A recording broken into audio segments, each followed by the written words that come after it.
Assalamualaikum. Jangan lupa like, comment, and subscribe. Bye. Assalamualaikum warahmatullahi wabarakatuh. Alhamdulillahi rabbil alamin. Wassalatu wassalamu ala asyrafil anbiya'i wal mursalin wa ala alihi wa ashabihi ajma'in. Raditu billahi rabba wa bil islami dina wa bi muhammadin nabiyya wa rasula. Rabbi syrah li sadri wa yassir li amri wahlul 'uqdatam min lisani yafqahu qawli. Allahumma ja'al jam'ana hadha jam'an marhuma wa tafarruqana min ba'dihi tafarruqan ma'suma. Kaum muslimin dan muslimat sidang jamaah subuh yang dirahmati Allah, kita sudah memasuki hadis Ar-Rabi' wal Ashrun, hadis ke-24. Hadis ini diriwayatkan oleh Abi Dzar Al-Ghifari. Uniknya hadis ini adalah hadis qudsi. Jadi hadis qudsi itu berbeda dengan hadis biasa. Hadis qudsi ada beberapa pandangan. Ada yang mengatakan fima yarwi bihin nabi ar-rabbihi. Jadi setiap hadis yang diriwayatkan oleh Nabi Muhammad sallallahu alaihi wasallam itu dari Allah Subhanahu wa taala. Ketika kita nanti membaca hadis qudsi, wa qala ta'ala, yang berarti hadis qudsi ya, Pak. Jadi sebelumnya nanti Rasulullah mengatakan qala Rasulullah sallallahu alaihi wasallam wa qala ta'ala, nya hadis qudsi. Jadi bukan Al-Qur'an. Walaupun di situ disebutkan qala ta'ala. Maka Imam Nawawi mengatakan la yata'abbad man qara'a hadis qudsi. Maka tidak sama baca hadis qudsi dengan baca Al-Qur'an. Kalau kita baca Al-Qur'an, satu huruf itu sampai 10 kebaikan. Tapi hadis qudsi tidak. Ya, la yata'abbad. Maka Imam Nawawi mengatakan tidak dikira sesuatu ibadah. Tidak sama seperti membaca Al-Qur'an. Satu. Yang kedua, ada yang mengatakan al-lafdu wal ma'na minallah thumma yarwi bihin nabi. Jadi lafaz dan maknanya berasal dari Allah, Nabi cuma meriwayatkan saja. Yang ketiga, al-ma'na minallah wal lafdu minan nabi. Jadi maknanya dari Allah, cuma lafadznya dilafadzkan oleh Nabi Muhammad sallallahu alaihi wasallam fi ma udhifa ilallah. Yang kalimat itu sudah diidhafahkan kepada Allah Subhanahu wa taala. Jadi sudah disandingkan kepada Allah. Ini maknanya hadis qudsi. Hadis ini panjang sekali. Jadi ada 10 pesan Rasulullah sallallahu alaihi wasallam. Pesan Rasulullah yang beliau sampaikan maknanya itu berasal dari Allah. Sehingga kalimat-kalimat yang disebutkan di situ Allah mengatakan membawa namanya sendiri. Makanya pesan ini disampaikan oleh Rasulullah kepada umatnya. Itu ada 10 pesan. Kita mungkin pagi ini 2 pesan saja. Maka nanti pesan-pesan selanjutnya itu berarti 5 huruf, 5 ke pertemuan bulan ni. Hadis ini akan menghabiskan waktu 1 bulan lebih ya. Karena ada 10 pesan. Kita usahakan sebulan. Setiap pertemuan 2 pesan. An Abi Dzar Al-Ghifari radhiyallahu anhu. Hadis ini dari Abu Dzar Al-Ghifari. Anin Nabi sallallahu alaihi wasallam. Dari Nabi Muhammad sallallahu alaihi wasallam. Jadi Abu Dzar Al-Ghifari mendengar hadis ini dari Rasulullah. Rasulullah sallallahu alaihi wasallam fima yarwihi an rabbihi azza wa jalla. Nabi Muhammad meriwayatkan hadis ini dari Allah Subhanahu wa taala. Ketika nanti maknanya diberikan oleh Allah, lafadznya oleh Nabi. Ada yang mengatakan juga lafaz dan maknanya dua-dua dari Allah, cuma Nabi mengulang-ulang saja. Ya, ini Pak. Annahu qal. Ini pesan yang pertama sekarang. Allah Subhanahu wa taala berfirman, ya ibadi, wahai hambaku. Sebelum kita lanjut isinya, ini namanya uslubut tawaddud namanya. Tawaddud itu apa? Tawaddud itu berasal dari kalimat wuddun. Wuddun itu apa? Sayang. Sayang itu maknanya apa? Allah dekat sekali dengan hambanya. Allah sayang sekali dengan hambanya, sehingga Allah tidak mau seorang hamba itu melakukan sesuatu yang dilarang oleh Allah. Ya.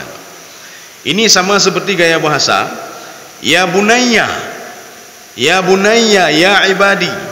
Jarang-jarang hadis qudsi itu dimulai dengan ya ibadi. Menyo bahasa kita nyobi nama.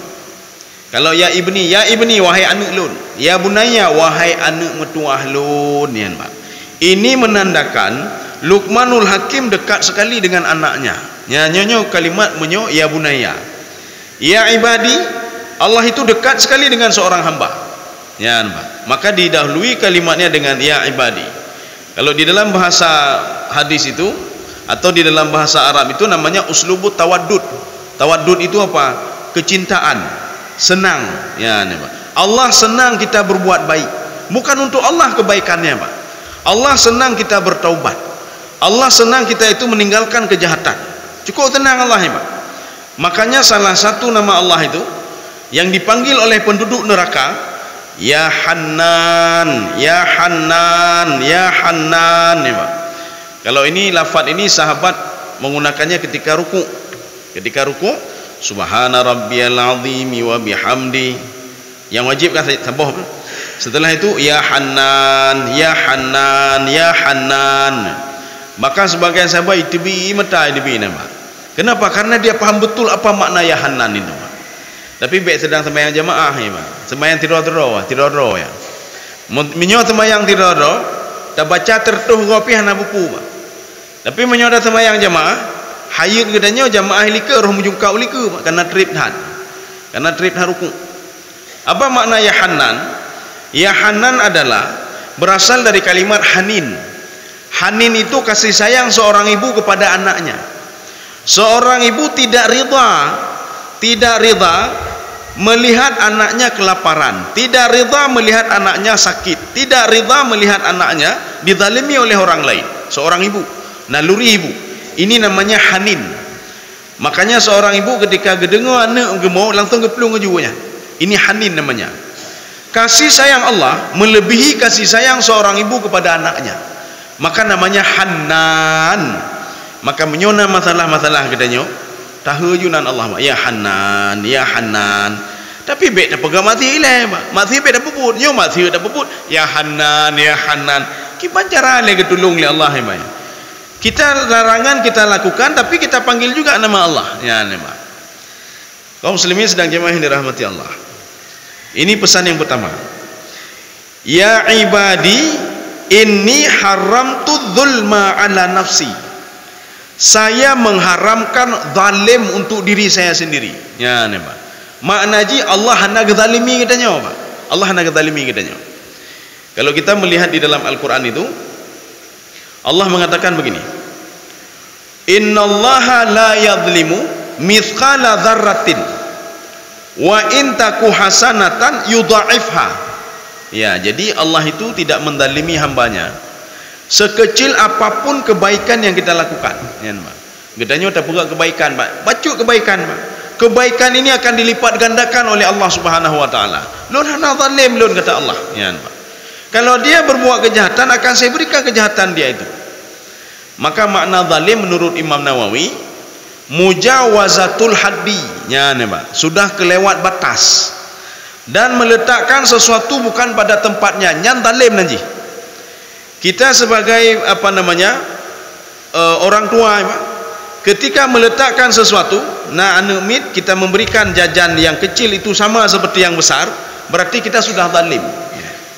Anak TK tajuk jajan 50 ribu, anak SD 50 ribu, kemudian yang anak gedanya yang kuliah 50 ribu, kita sudah zalim. Kenapa zalim? Wad'u syai'i fi ghairi mawdi'ihi, meletakkan sesuatu bukan pada tempatnya. Ini maknanya zalim. Setiap sesuatu yang dilakukan oleh Allah, ketika Allah melaknat satu kaum, Allah tidak menzalimi mereka, tetapi apa? Itu sudah sesuai dengan porsinya. Mereka minta sendiri untuk dihancurkan. Seorang yang berbuat maksiat, dia secara tidak langsung minta kepada Allah, ya Allah nepancu kampung kamu ya Allah, ya. Seorang yang berzina secara tidak langsung dia minta kepada Allah, ya Allah ne'adzib kampung kamu ya Allah.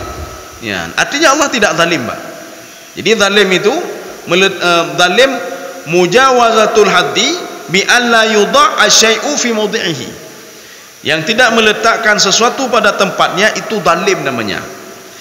Kita ini diberikan kesempatan bekerja tapi tidak bekerja, zalim namanya, Pak. Kenapa? Karena kita tidak bekerja, maka zalim. Kenapa? Tidak meletakkan sesuatu pada tempatnya. Ini sebenarnya untuk ini, tetapi kita gunakan untuk itu, berarti zalim. Kenapa? Menggunakan sesuatu bukan pada tempatnya. Kaum muslimin sedang jamaah yang dirahmati Allah. Zalim itu ada dua. Zalim itu ada dua. Yang pertama namanya zalimun nafsi, zulmun nafsi. Zulmun nafsi, menzalimi diri kita sendiri, Pak. Bagaimana menzalimi diri kita sendiri? Itu ada dua lagi, dibagi dua. Saya ulangi lagi. Zalim dibagi dua. Yang pertama namanya zulmun nafsi. Yang kedua zulmul ibad. Zulmun nafsi adalah menzalimi diri sendiri. Zulmul ibad menzalimi orang lain. Sekarang nomor satu, zulmun nafsi dibagi dua lagi, Pak. Yang pertama asyirku. Jadi kalau kita syirik kepada Allah, kita sudah menzalimi diri sendiri. Lun ha'i lun sembah Allah, ha'i lun ibadah, ha'i lunyo, kita sudah menzalimi diri kita sendiri, Pak. Sama seperti seorang anak. Apa kata anak itu? Ha'i lun tamong tikula orangnya, lun pejera gure orangnya. Ya pejera gure, pada yang jera draw kaya, Pak. Orang kedua binacit hana lun tamong kadua go, bejera gurenya nih, Pak. Kasih bulan hana lun tamong kajera gure najera. Padahal yang jera yang gedro jera, Pak. Dia secara tidak langsung sudah menzalimi diri dia sendiri. Ketika ujian berlangsung, maka hana lun tamong jamun tikula, hana lun tepu-tepu ya, Pak. Menyoguru hana jera, Pak. Setiap bulan dia menerima gaji, setiap bulan terima gaji, Pak. Hana jera ya. Muridmu masuk tidak masuk ya terserah, ya, Pak. Yang jelas kalau murid itu masuk, itu demi dia sendiri. Ini namanya yang pertama asyirku. Yang kedua fi'lul muharramat wa adamu ada'il huquq ilallah. Seorang ketika melakukan hal-hal yang haram, dia sudah menzalimi diri sendiri. Bagaimana hal yang haram? Kegop, berarti zalim diri sendiri. Seorang tidak mau salat, menzalimi diri sendiri. Seorang mengurangi timbangan, menzalimi diri dia sendiri. Mengambil hak orang lain, dia menzalimi diri dia sendiri. Ya. Ini fi'lul muharramat. Wa adamu ada'il huquq, dan tidak menjalankan kewajibannya. Bagaimana kewajiban? Kewajiban sebagai kepala keluarga. Dia tidak menjalankannya, maka dia sudah menzalimi diri dia sendiri. Maka Allah katakan jangan menzalimi, jangan suka. Inni haramtu dzulma 'ala nafsi. Saya mengharamkan zalim itu untuk diriku, dan kalian juga tidak boleh zalim, kata Allah Subhanahu wa taala. Baik zalim cit. Ya, nih, Pak. Kaum muslimin sedang jamaah yang dirahmati Allah. Yang kedua namanya zulmul ibad. Kita menzalimi orang lain. Bagaimana menzalimi orang lain? Kita kurangi timbangan dia, kemudian kita ambil hak-hak dia, kemudian kita kurangi hak-hak dia. Ini namanya menzalimi orang lain. Maka Allah mengatakan inni haramtu dzulma. Saya mengharamkan zalim itu untuk diriku, kata Allah Subhanahu wa taala. Ini kalau di dalam bahasa Imam An-Nawawi, haramtu dzulma itu wala yaliqu dzulma wala yajuzu dzulma. Tidak pantas saya menzalimi orang lain, dan tidak boleh juga saya menzalimi orang lain. Ya, Pak. Tidak boleh. Saya tidak menzalimi orang lain, kata Allah. Saya tidak menzalimi makhlukku. Saya tidak menzalimi manusia. Makanya ketika ada surga dan neraka, itu bukan zalim namanya, Pak. Ini neraka itu sesuai dengan porsi yang mereka minta sendiri. Seorang itu minta kepada Allah untuk diazab, maka jihan agar semayangnya. Seorang minta kepada Allah untuk dilaknat, maka dia melakukan seluruh kejahatan-kejahatan. Dia meninggalkan seluruh kebaikan. Ini bukan zalim namanya, Pak. Meletakkan sesuatu pada tempatnya, berarti itu bukan zalim. Allah meletakkan sesuatu pada tempatnya. Si fulan sudah berhak untuk diazab, si fulan sudah berhak dimasukkan ke dalam surga, si fulan sudah berhak dimasukkan ke dalam neraka. Ini bukan zalim namanya. Kalau zalim itu meletakkan sesuatu bukan pada tempatnya. Ada jatah seseorang masuk ke dalam surga tapi dimasukkan ke dalam neraka. Nyan zalim nanti. Ada seorang masuk ke dalam neraka tapi dimasukkan ke dalam surga. Ini zalim namanya. Ada seseorang yang tidak pantas diazab tapi diazab oleh Allah. Ini zalim namanya. Nanti berbeda lagi begini. Ya Allah, lun semayang, lun puasa tapi pegang kena azab cit. Allah mengatakan begini, kamu tinggal bersama orang-orang yang tidak baik, kamu tinggal bersama orang-orang yang saya laknat. Ketika mereka saya laknat, kena kamu juga. Siapa suruh tinggal bersama orang-orang itu, Pak? Ya. Jadi makanya ketika satu kampung itu atau satu satu negeri itu mereka berbuat maksiat, kita cuma diam saja, maka ketika diturunkan bala oleh Allah, kita juga kena juga. Kita juga kena imbasnya. Maka ketika diturunkan gempa, menena gempa agaknya mentambah ke kena sih. Ketika diturunkan banjir, imbasnya juga kena kepada kita. Kaum muslimin sedang jamaah yang dirahmati Allah. Ini ada di dalam pembahasan Imam Nawawi, beliau bertanya kepada diri beliau sendiri. Apakah hal yakdir 'ala Allah ayyadlim? Apakah Allah sanggup mendalimi orang lain? Apakah Allah sanggup mendalimi hambanya? Dijawab oleh Imam Nawawi, na'am, Allah sanggup. Walakin, tetapi la yadlim. Allah tidak mau berbuat zalim. Jadi inilah sifat kadar Allah Subhanahu wa taala. Allah sanggup berbuat apa saja, bahkan mendalimi hamba, tetapi Allah tidak mau mendalimi hamba. Kita apakah sanggup untuk mendalimi anak kita, anak kandung tak dalimi, Pak? Kita celakai dia, apakah sanggup? Sanggup, tapi kita tidak mau. Tapi kita tidak mau. Ini namanya inni haramtu az-zulma ala nafsi. Saya mengharamkan zalim itu untuk diri saya sendiri. Maka oleh karena itu kata Allah Subhanahu wa taala, wa ja'altuhu bainakum muharraman. Saya juga mengharamkan kalian untuk berbuat zalim. Maka menyogetanyo terpegat zalim nyan haram. Kita menzalimi diri kita sendiri, kita syirik, haram itu. Kita menzalimi diri sendiri seperti apa? Meninggalkan sesuatu hal yang diharamkan oleh Allah, makanya haram, tidak boleh itu. Atau kita meninggalkan kewajiban kita, atau kita menzalimi hamba-hamba yang lain, kita mengurangi timbangan, kita ambil hak dia, kita zalimi dia dan lain sebagainya. Maka pesan Allah Subhanahu wa taala, fala tadzalamu, janganlah kalian itu saling menzalimi. Ini sudah unik lagi hadis ini, Pak. Kenapa uniknya? Ini namanya lil musyarakah. Musyarakah bagaimana? Kalau zalama yadhlimu, menzalimi dari satu pihak, dari A menzalimi si B, atau si B menzalimi si A. Tetapi kalau tadzalamu, ini dari dua-dua pihak. Ini namanya lil musyarakah di dalam ilmu bahasa. Musyarakah bagaimana? A, kamu jangan zalimi si B, B, kamu jangan zalimi si A. Fala tadzalamu, jangan saling menzalimi. Oh, B si A mentang mendalimi si B hana mendalimi si A. Tidak, dua-dua. Si A tidak boleh mendalimi si B tidak boleh mendalimi si A. Ini namanya lil musyarakah. Kaum muslimin sidang jamaah yang dirahmati Allah. Sekarang kita menuju pesan yang kedua. Ya ibadi, wahai hambaku, kullukum dalun. Semua kalian itu sesat. Semua sesat, semua tidak tahu arah. Ada yang bertanya kepada Imam Nawawi, wahai Imam Nawawi, kan dalam hadis Rasulullah dikatakan kullu mauludin yuladu ala fitrah. Ada apa dengan hadis ini? Padahal setiap bayi yang baru dilahirkan itu dilahirkan dalam keadaan fitrah. Ini kan bertentangan dengan ini. Di sini dikatakan kullukum dalun, semua kalian sesat. Hana mohot aja. Bagaimana dengan hadis yang satu lagi? Kullu mauludin yuladu ala fitrah. Itu kullun itu menunjukkan istighraq. Istighraq itu mencakup semuanya. Semua bayi yang lahir. Apakah orang tuanya itu kafir? Apakah Yahudi? Apakah Nasrani? Apakah musyrik? Apakah beriman? Semua bayi itu dilahirkan dalam keadaan fitrah. Ini apa maksudnya ini? Dijawab oleh Imam Nawawi. fayushiru ila abawahu yuhawidanihi wa yunasiranihi wa yumajjisanihi.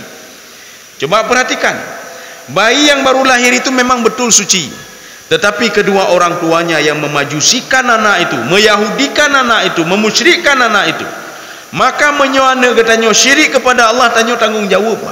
Anak hanai semayang, tanya tanggung jawab. Kenapa anak ini secara fitrahnya dia dekat dengan Allah? Gara-gara urung cik membuat anaknya menjadi Yahudi. Gara-gara urung cik membuat anaknya Nasrani. Gara-gara urung cik anaknya itu tidak salat, tidak puasa, tidak beribadah, bahkan tidak mengenal Allah Subhanahu wa taala. Maka Imam Nawawi mengambil dalil begini. Setelah anaknya itu diyahudikan oleh orang tuanya, itulah dhalun namanya. Ya, namanya hidup apa? Makanya seorang tua mengarahkan anaknya tanpa ilmu pengetahuan dan lain sebagainya. Garahkannya gepegak alih pupu gepegak kayak apa? Sehingga anak tidak tahu apa-apa. Maka Imam Nawawi mengatakan, hadis ini itu menunjukkan kepada apa? Al-hathu ala talabil ilmi. Ya, menunjukkan memberikan motivasi kepada kita untuk terus mencari ilmu supaya apa? Tidak sesat, Pak. Baik betul liurunci. Baik habis sesat aja sampai meninggal dunia. Karena hanya tertepu-tepu. Maka Imam Nawawi mengatakan, belajarlah ilmu itu. Belajarlah ilmu. Carilah ilmu supaya tidak sesat, supaya tidak salah. Dalam membaca Al-Qur'an kalau tidak bisa juga bisa salah, sesat, Pak. Sesat artinya apa? Arti sudah melenceng. Dalam Fatihah begitu juga, kalau salah arti bisa melenceng. Ini umpamanya begini. Kita dari sini ingin pergi ke pasar Aceh, Pak. Ya, jak upuk Aceh jak. Kemudian ada yang mengatakan, hai penikut lun. Menyonikut lun, perjalanan cuma 5 menit ke sana. Ya, 5 menit. Tak helikopter kat truk ke dia 5 menit. Ya, cuma biaya mahal bacut. Ya, nampak. Ada satu lagi mengatakan nikut lun. Kalau ikut saya, itu kita putar lewat sana, sampainya 10 menit. Agak trip bacut, tapi hana pupu biaya agak murah bacut. Ya, nampak. Kemudian datang orang yang ketiga.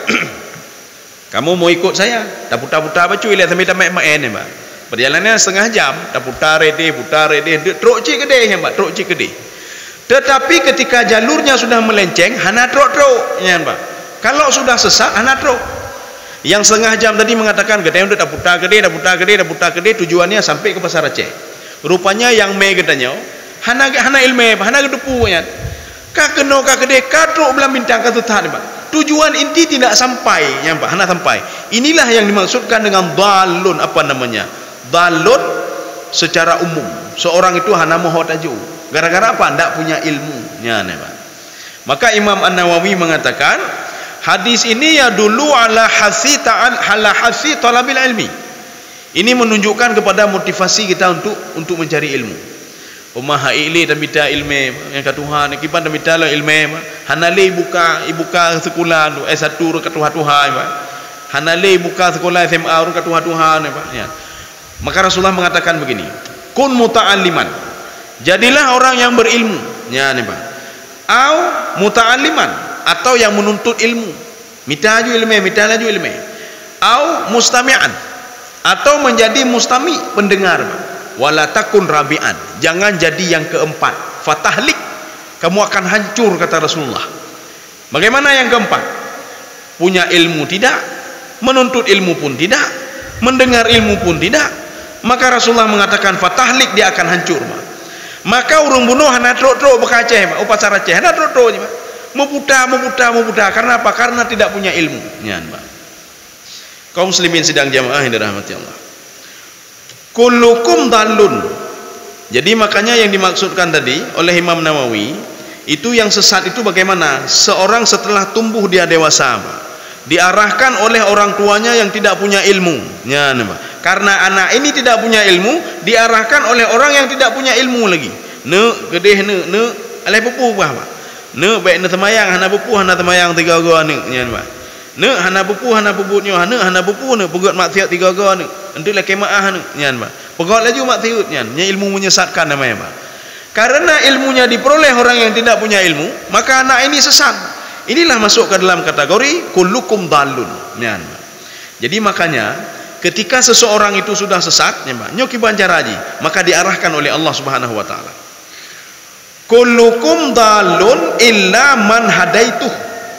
Semua kalian itu tidak hana moho tajo, Pak, kecuali saya memberikan petunjuk kepada dia. Ya, nih, Pak. Saya memberikan petunjuk. Kita nanti akan lihat apakah petunjuk itu datang begitu saja, apakah petunjuk itu diminta atau bagaimana. Hidayah itu dua. Yang pertama namanya hidayah dalaliyah atau hidayah dalalah.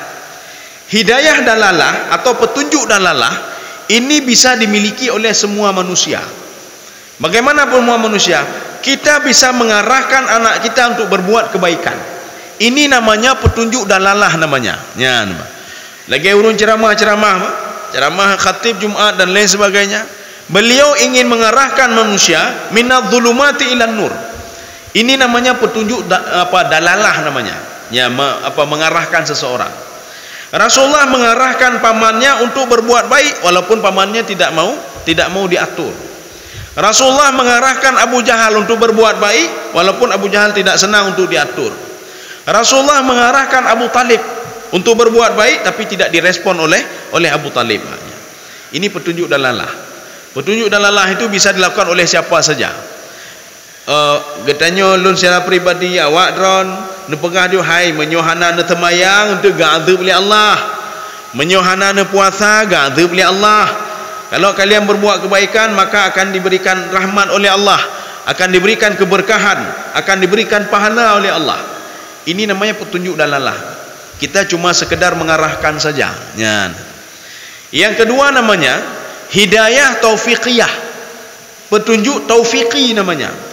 Petunjuk taufiqi cuma dimiliki oleh Allah Subhanahu wa taala.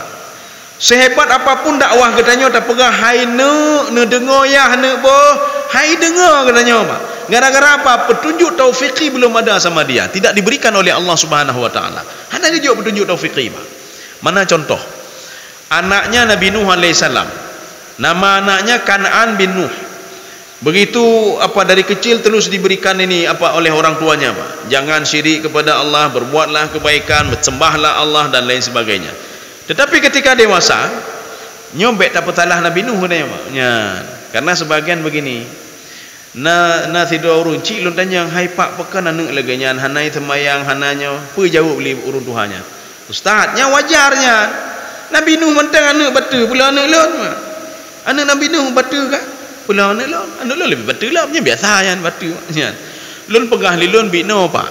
Nabi Nuh berusaha semaksimal mungkin dan Nabi Nuh tidak tahu kalau anaknya seperti itu. Nabi Nuh mengajak anaknya kebaikan karena tanggung jawab seorang ayah kepada anaknya. Drone nak nepakan anaknya, nak nepakan temayang, kagak im. Nak nepegak kebaikan ke anak. Berarti salah drone, mak baik nak betalah anak. Baik nak betalah Nabi Nuh. Nunggu betalah Nabi Nuh ya. Nabi Nuh kan lebih-lebihnya lu anak kau betul-betul anak. Nya anak lu biasa lagi ya. Anak Nabi Nuh lebih betul lah bahkan syirik pada Allah. Anak lu hana syirik lah makanya. Kaum muslimin sedang jamaah yang dirahmati Allah. Ini namanya petunjuk taufiqi namanya, Pak. Atau namanya hidayah taufiqiyah. Petunjuk taufiqi ini nanti dalam kajian tasawuf ada dibagi lagi, Pak. Ada dibagi lagi. Nanti ada taufiqi paling tinggi, Pak. Taufiqi paling tinggi itu Allah sudah mengarahkan anggota tubuh seseorang, Pak. Yang taufiqi paling tinggi, Pak. Seperti Nabi Musa, Nabi Muhammad, terlebih-lebih Nabi Muhammad sallallahu alaihi wasallam.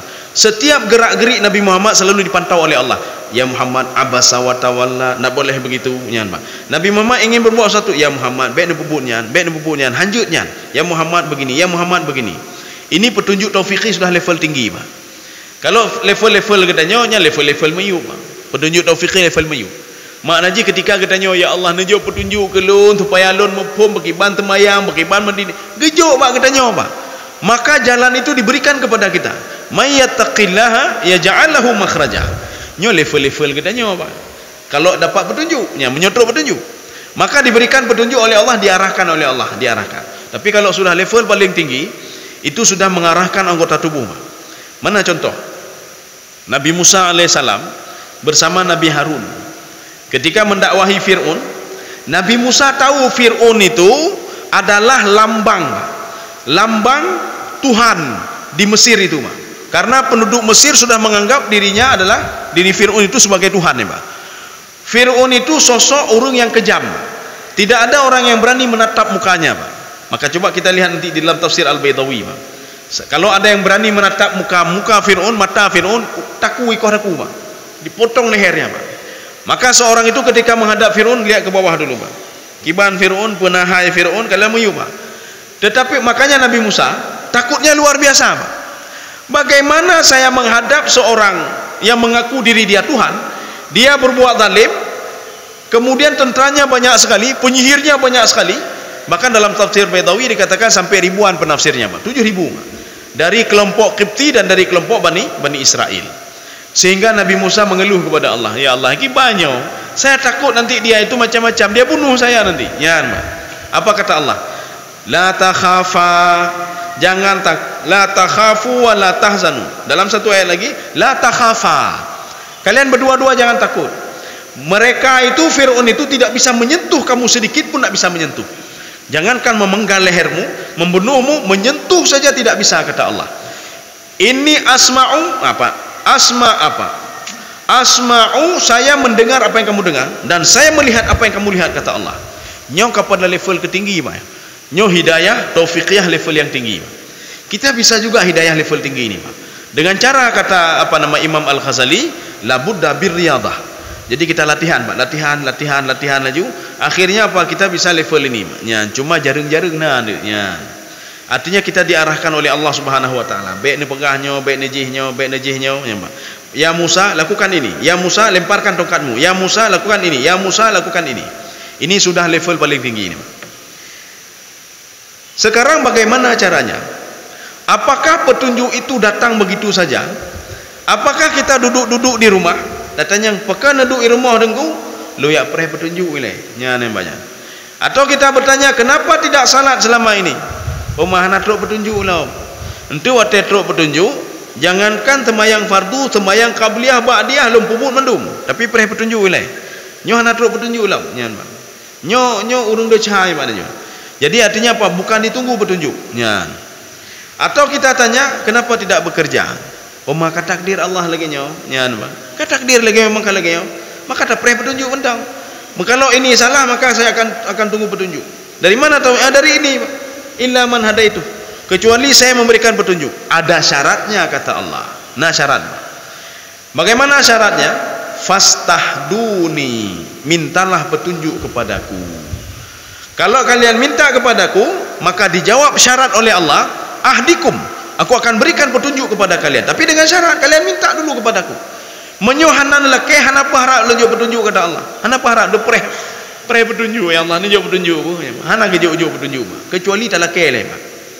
Makanya di dalam Al-Fatihah, ihdinas siratal mustaqim. Walaupun ada sebagian yang membaca ihdinas siratal mustaqim, za dengan za. Ini yang baca za itu Bani Atrah. Bani Atrah itu ada satu kelompok yang mereka itu memang terbiasa membaca dengan za, zirat. Zirat itu maknanya apa? Jalan juga. Maka dalam tafsir jalan lain beliau mengatakan ihdinas sirat, sirat ai bi makna tarik. Sirat itu maknanya jalan. Zirat itu maknanya jalan juga.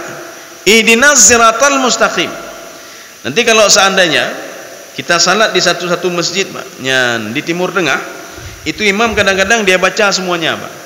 Ihdinas siratal mustaqim, ihdinas siratal mustaqim, siratal ladzina an'amta 'alaihim waladdallin.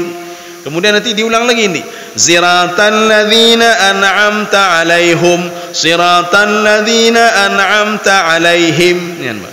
Menyo katanya baik dah baca ile nyan, Pak. Ruh hipo selap relika ni, Pak. Nyanyi dah bacanya je imam ni. Ihdinas siratal mustaqim, siratal ladzina an'amta 'alaihim. Tu nama hipo selap, Pak. Tengok baik je le imam kena nak weh je guna, Pak. Karena kita belum familiar lagi, Pak. Maknanya apa? Ini paling enggak baik terkejut katanya, Pak. Kita jangan terkejut ketika sampai ke negeri orang, Pak. Ya. Biasanya yang ini orang-orang Afrika, ya, Pak. Orang Afrika dia punya landasan, punya dalil dengan riwayat apa? Ya, nih, Pak. Ada riwayat apa sehingga membaca zirat. Kalau orang Quraisy, suku Quraisy itu membaca sirat dengan sin, Pak. Ihdinas siratal mustaqim. Tetapi sirat itu maknanya apa? Jalan juga, Pak. Tetapi sirat ini tidak dipakai lagi, ya, Mbak, ya. Tidak dipakai lagi. Ini adalah bahasa Quraisy. Di dalam kitab ada satu kitab namanya Lughatul Quraisy, bahasa Quraisy. Kenapa Nabi bangga dengan menjadi orang Quraisy? Karena sebagian bahasa Quraisy itu, bahasa Arab itu hampir sama seperti bahasa Quraisy. Makanya sirat itu jalan. Dalam bahasa Quraisy sirat, sin dengan sin, sirat, ya. Tetapi ini tidak dipakai lagi karena sudah berubah. Sirat menjadi sirat. Ihdinas siratal mustaqim. Ya, nih, Pak.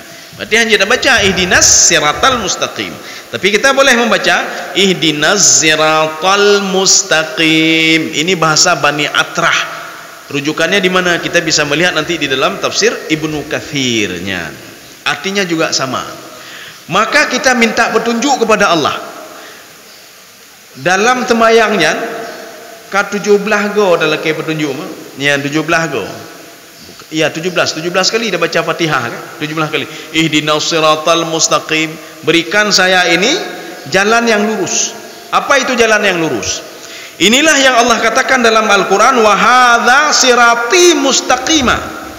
Ini adalah jalanku yang lurus. Apa itu? Al-Qur'anul Karim. Menyogetanya menghetruk petunjuk dari Allah, diberikan petunjuk, dekatilah Al-Quran. Kalau kita jauh dari Al-Quran, jangan pernah harap dapat petunjuk dari Allah. Inilah namanya siratal mustaqim. Siratal mustaqim, aturan-aturan yang ada dalam Al-Quran sudah jelas. Haram yang ada dalam Al-Quran sudah jelas. Suruhan dalam Al-Quran sudah jelas. Larangan dalam Al-Quran sudah jelas. Kalau ingin dapat ini siratal mustaqim, pelajarilah Al-Quran. Ya, hana cara lain, hana cara lain. Kaum muslimin sedang jamaah yang dirahmati Allah. Jadi makanya illa man hadaitu fastahduni. Mintalah petunjuk dariku, ahdikum, maka saya akan memberikan petunjuk kepadamu. Ya. Lu rasa dua buah mentang. Ini ada waktu apa? Sebentar lagi. Masih lama, kita buka pertanyaan 5 menit saja, Pak. Ya, 5 menit saja. Mungkin ada yang bertanya, kami persilakan. Oh ya, ya, Pak.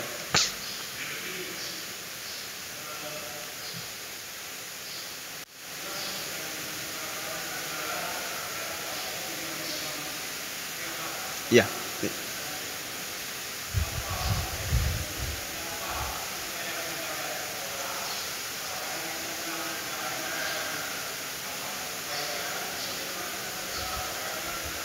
Oh ya, ya, oke.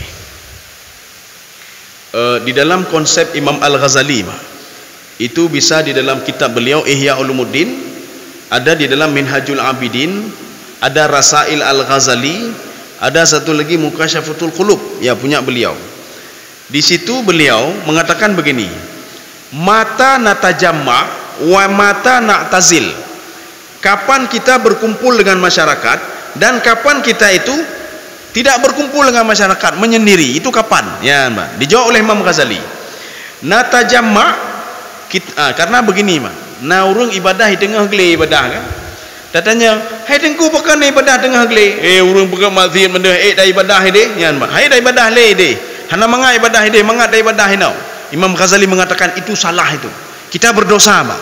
Kenapa? Meninggalkan kaum yang berbuat maksiat, ya, Mbak. Jadi tidak ada alasan kita pergi ke gunung Allah tertembayang dan ibadah, tetapi meninggalkan ini. Tapi bagaimana caranya?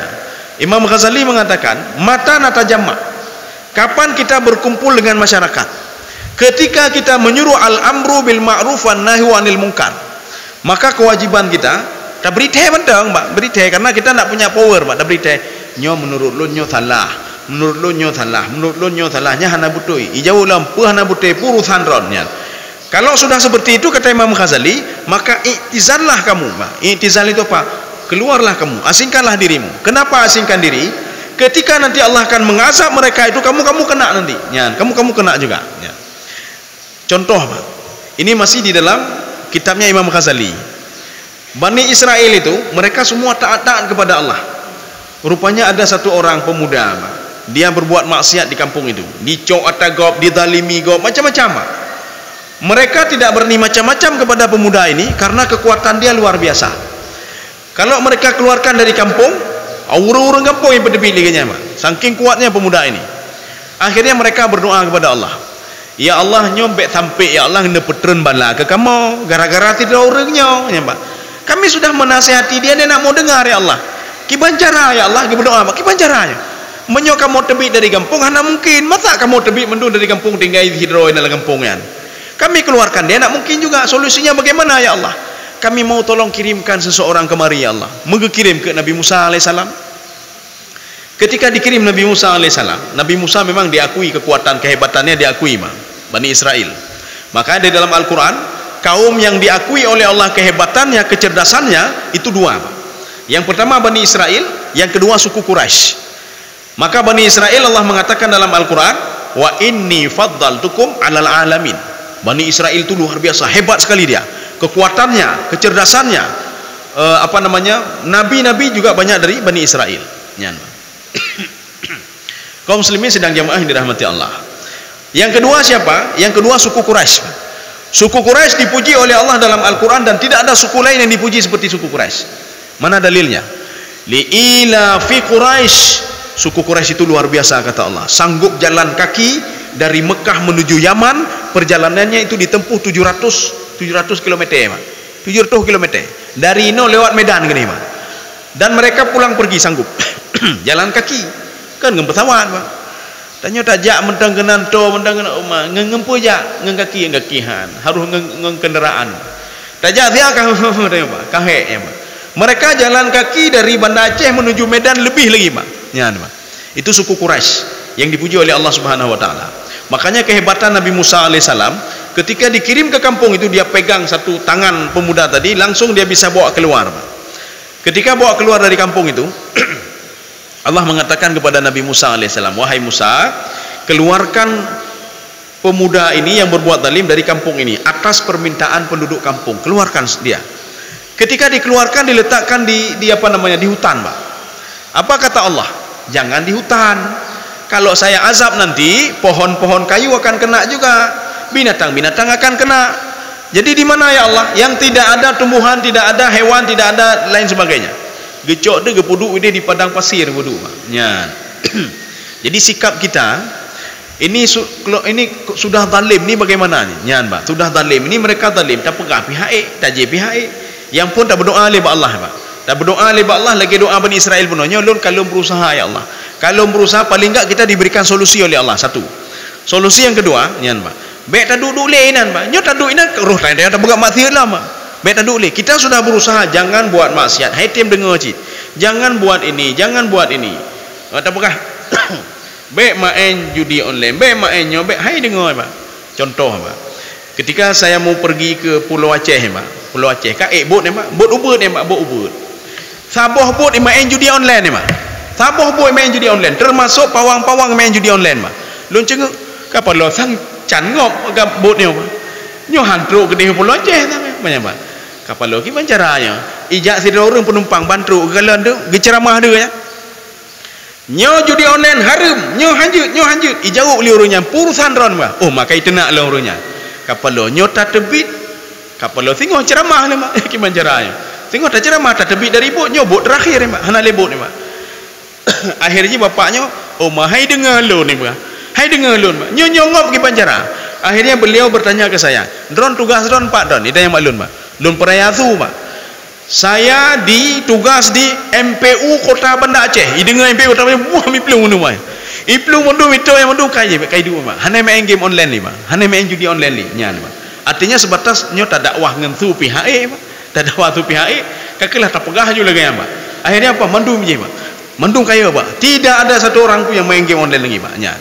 Maknanya apa? Kita sudah berusaha. Lagi bapak pun berusaha. Baik main game, baik main dia nyongop kiban purusan ron. Yang menang lon, yang tak lebih lon. Don hana tepu-tepu ya, Pak. Ini seperti Nabi Syuaib. Nabi Syuaib ketika mendakwahi kaumnya, hai baik ni pukurun di mangan purusan ron. Yang kaya kamu, yang gasin kamu, menyo kamu jadi mengangkat kaya kamu ron purusan ron. Akhirnya apa? Nabi Nabi Syuaib hai gaji hilih, Allah mengatakan keluar Syuaib, keluar sebentar, akan saya azab mereka, saya hancurkan mereka. Fa akhadhathumur rajfatu fa asbahu fi diyarihim jathimin. Mereka mati semuanya kata Allah. Setelah itu apa? Kembali lagi ke kampung. Ya, baliklah Pak. Maka Nabi Syuaib setelah beliau keluar dari kampung, beliau masuk lagi Paknya. Setelah apa? Mereka diazab. Azab itu macam-macam Pak. Ada azab fisik, ada azab batin Pak. Azab batin bagaimana? Susah azab batin Pak. Seperti yang dialami oleh Bani Nadir, ya Pak. Bani Nadir, Yahudi pada masa Rasulullah di Madinah Pak. Mereka ini pertama apa? Mereka melakukan perjanjian dengan Rasulullah. Kami mengakui engkau Rasul, kami mengakui engkau Nabi, ya Pak. Kami tidak akan membunuhmu, tidak akan membunuh sahabatmu, ya Pak. Bani Nadir Pak. Setelah itu apa? Mereka memungkiri janji mereka. Kemudian Allah mengatakan apa? Saya azab mereka, batinnya saya azab Pak. Nyan Pak. Maka Bani Nadir hidup dengan ketakutan Pak. Yo le Pak, tutungnya yo Pak, hidup dengan ketakutan selalu. Maka Rasulullah SAW mengusir mereka atas perintah Allah, usir saja mereka. Maka ketika diusir apa? Tinggalnya batinnya diazab oleh Allah Pak. Nyan. Saya rasa cukup. Ya, cukup sekian. Ya. Mudah-mudahan ada manfaatnya bagi tuan dan jemaah sekalian. Subhanakallah bihamdika asyhadu an la ilaha illa anta astaghfiruka wa atubu ilaik. Assalamualaikum warahmatullahi wabarakatuh.